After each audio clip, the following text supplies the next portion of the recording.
Hey, how's it going, YouTube? How y'all doing today? I got about a half an inch of rain yesterday,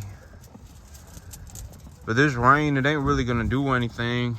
Oh well, okay, so winter wheat, stuff like winter wheat, these cool season grasses, if it's over 90 degrees in the afternoon, it really ain't gonna germinate. It really needs to be about 85 or cooler. When I look at plants, okay, so plants, a majority of plants can survive from about 50 to 85, but very few plants can survive from like 85 to 110. The closer I get to 110 degrees, the fewer plants that can survive, and the further that I get away from about that 45 degrees on the bottom end. So if I go lower than 45, the fewer plants that can survive. Winter wheat is one of these plants that it can survive when it's below 45. It can survive pretty substantially cool weather. But it's a cool season grass. So this water, it'll probably keep the seed from drying out and dying in the field, but the seed, it won't germinate quite yet. It needs to get a little bit cooler. It needs to get about 10 degrees cooler. There was supposed to be a bit of a cold front that came through and pushed temperatures down, but I guess the weather people had just gotten it wrong this time. The weather people, they're usually right, but they just got it wrong this time, which is, it's okay, it's understandable, right? And so now they're saying that it's supposed to be a warm front. So instead of dropping, it's supposed to go up. So it's supposed to go up to about 96 degrees right now. So I don't think my winter wheat's gonna germinate quite yet. But here in about a week or two, my winter wheat should start germinating. When I went to go buy seed was $15 a bag. And I purchased an extra 7 bags of seed. So I went ahead and I just spent the extra $100 buying the seed. And I got that sitting in storage. So if anything happens where I'm like, man, I think I need to touch this field up a bit, I already have the supplies to do it. Little guy, he is just now starting to pack on a little bit of fat on that rear end right there. But these animals, as of right now, I don't need money. I've in terms of needing money, I've paid back everything that I need to pay back. So I've paid the bank back. I've bought a year's worth of supplies. The rest of the money that I have, the rest of the money that I will make in these animals will just go into my pocket. So I can sell them whenever I feel like it. Whenever I look at the animals and I say, okay, this animal right here is about ready to go to the market, I can take them to the market. I don't need to take animals to the market every week. I have everything paid back as of right now. Here in about, I would think it's gonna be maybe 2 or 3 weeks, I will be bringing in cattle. And if I'm going to do it myself, okay, so when I go to the sale barn, the only really 2 types of cattle that I'm looking for are the cattle that haven't been worked on at all, or the cattle that have been worked on practically to the fullest extent. So I'm not really looking for anything in between. When I have some more land, if I bought some more land, you know, I would consider raising mama cows and stuff like that. But the way I see mama cows, when I ran the budget, so I considered the idea of running mama cows. And why would I run mama cows? But I would run mama cows. Okay, so if 1 year I had made too much money, if I said, man, I made so much money farming that I can't do anything with this capital, I can't rotate the capital fast enough. If I got into that situation, I would buy mama cows, because if I bought mama cows, I wouldn't have to worry about selling them. I wouldn't have to worry about generating a revenue on them until they drop the calf. So it would probably take about a year for me to make money on that mama cow, so I could write that mama cow off on my taxes And then I wouldn't have to worry about having any sort of excess income, excess revenue being generated by that animal until about a year later. And so that's when I would consider purchasing mama cows.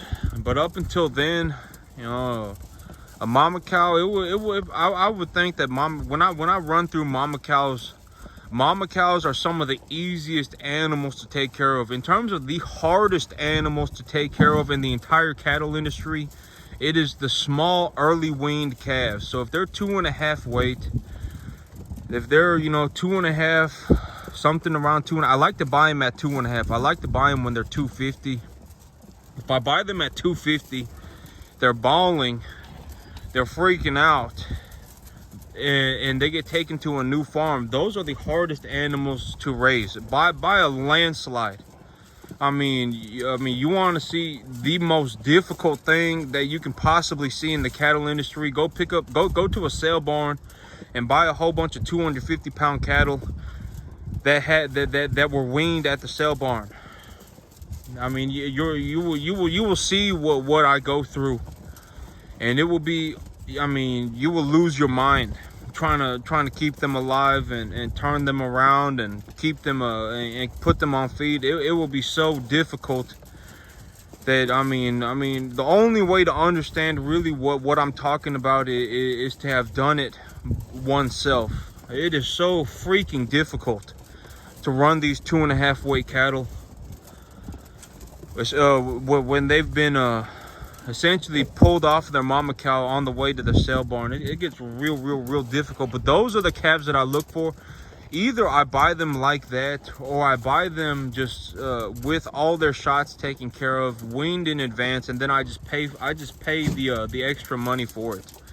Usually if these cattle they've been weaned in advance and they've been grouped together, like I go to a sale barn and they say, okay, we got a lot of #1 animals here, we're gonna sell them commingled together. They've had all their shots, they've all been dehorned, they've all been castrated. Usually you're gonna end up paying more money for them.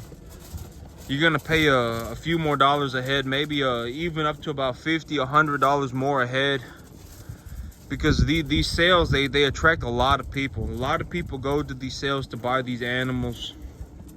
But that's also one of the reasons why I would if I went to one of those sales, I would have to be very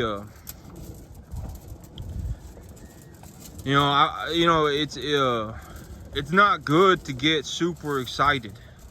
Like if I went to one of these sales and these people were bidding these cattle up and they say, oh man, I'd take a look at the spreads. If an animal is 8 weight and I get $250 a pound on that 8 weight animal, that'd be $2,000 on that animal.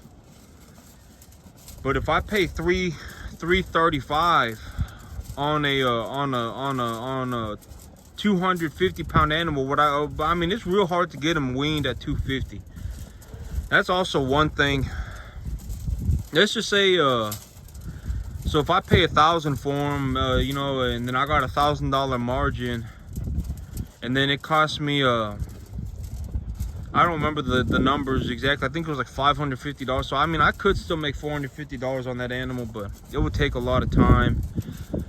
There's a lot of things to consider, especially if I'm gonna do this myself. If I'm gonna do this myself, it becomes very important.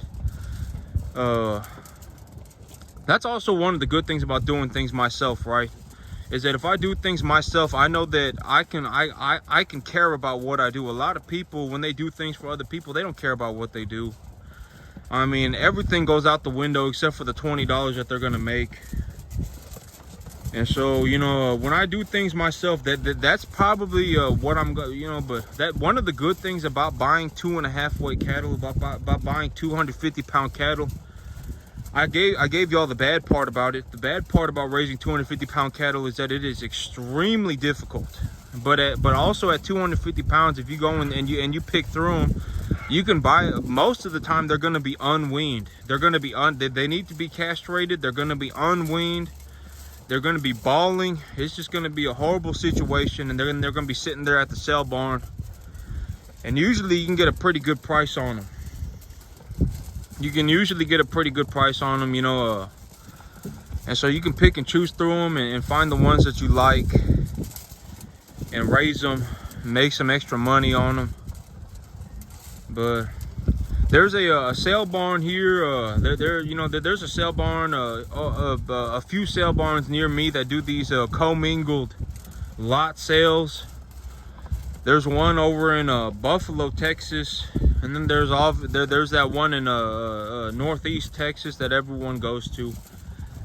But there's also one in Buffalo, Texas that seems like the people they don't go running up in there to bid up these cattle. The one in Northeast Texas, people go running up in there. A lot of people go running up in there to buy these cattle. But I was taking a look through the sales sheet for Northeast Texas. It's called Sulphur Springs, but I was taking a look up there, and they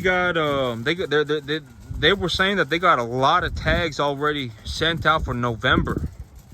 They're saying that they're gonna have a lot of animals in November.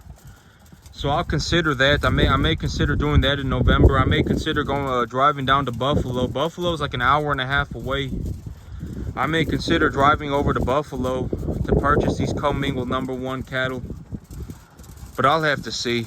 When I look at the market spreads, I really want to be in that market right now where I take animals from 2.5 up to about 6, about 5.5, 6 weight, and then sell them. That's where most of the margin is made right now. And so I'm gonna have to see what I'm gonna do. One of the big disadvantages, one of the big advantages of me doing things by myself is that I know exactly what's going through my head. When I look at an animal and I say, oh, this is a #1 large frame animal, I'll buy that animal. That's one of the things, because I would, if I were a lot buyer, what's not stopping me from going, oh man, this animal's a little cheap, and I can make an extra $25 if I bought this animal. I can make an extra $25 on this animal, so I'm just gonna buy this animal and stick this animal on this person's order and just make the extra little bit of money. And what's not stopping me from doing that several times over on it? Like, let's say I ordered 60 calves, right? What's not stopping the order buyer from doing that 5, 10 times? What's not stopping the order buyer from saying, oh man, this is a real good animal, but it's $20 over what my buyer wants to pay, so I'm just not going to bid for it? What's not stopping the order buyer from doing that? What's not stopping the order buyer from ripping me off, right? There's nothing really stopping them until I figure out a way to set up an account to where these order buyers can't rip me off. I'm not gonna go through an order buyer. I'll just do it myself.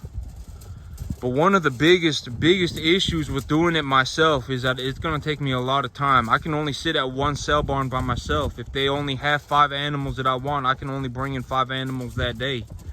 That's the biggest problem with doing things by myself, is that I may do a great job.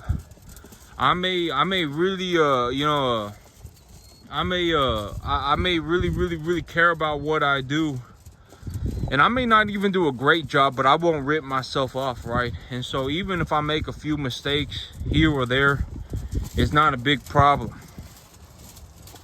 It's not a big problem because the money that I've every once in a while, like when you go to these sale barns and stuff, especially here in Texas, you'll see these animals with these massive frames and they got some serious set of ears on them. They got a good set of ears on them, and they'll sell them for real cheap. I mean, sometimes for whatever reason, people just do not want to buy these big old eared black-hided animals like Brefords and Brangus and Beefmasters. And these animals are these Brahman crosses. They're really known for putting on a lot of size very quickly. Brefords, Beefmasters, Brangus, these type of animals, they known for putting on that heft very quickly. And sometimes when you go to these sale barns, these lot buyers just won't even bid for them. They'll just say, I'm guessing that the ears are just too big on them, and they just won't buy them. And you can get a real good deal on them. I mean, get a real good deal on them. And so sometimes, stuff like that happens. And even sometimes you'll get a good deal, like if they got too many animals running through the ring that day and they're selling them real fast and people aren't bidding fast enough, you'll get a good deal on that too. So sometimes it does pay to sit at that sale barn and bid on these animals. Yep, I'm probably gonna end up doing everything by myself again this year, but that's okay. I mean, I know I can do it.